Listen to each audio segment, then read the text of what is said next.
இந்த கீரை பொரியல் எப்படிம்மா செய்யறது சொல்லுமா? அது சொல்லு. நல்லா கீரை நல்லா ஆஞ்சிக்கணும்.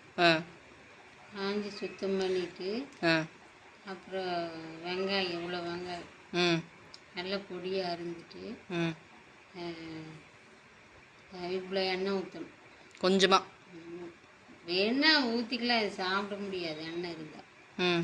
அதனால் அளவாக இவ்வளோ எண்ணெய் ஊற்றிட்டு 2 கடுகு 2 அந்த வெங்காயத்தெல்லாம் போட்டு நல்லா வதக்கிட்டு வரமிளகா ஒரு 4 போட்டு நல்லா வதக்கிட்டு கீரை நல்லா அலசி அது கூட போட்டு நல்லா கிண்டி விட்டுக்கணும்.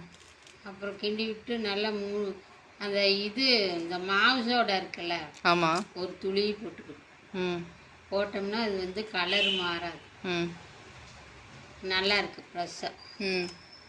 நல்லா கொஞ்சம் மூடி வச்சுட்டு நல்லா தண்ணி நிறையா ஊற்றக்கூடாது, ஒரு குண்டு தண்ணி தான் ஊற்றி நல்லா தொளிச்சிட்டு மூடி வச்சுட்டு நல்லா சுண்டு விட்டு நல்லா ஒரு 2 நிமிஷம் அப்படி எடுத்து போட்டோம்னா நல்லா வதங்கிடும்.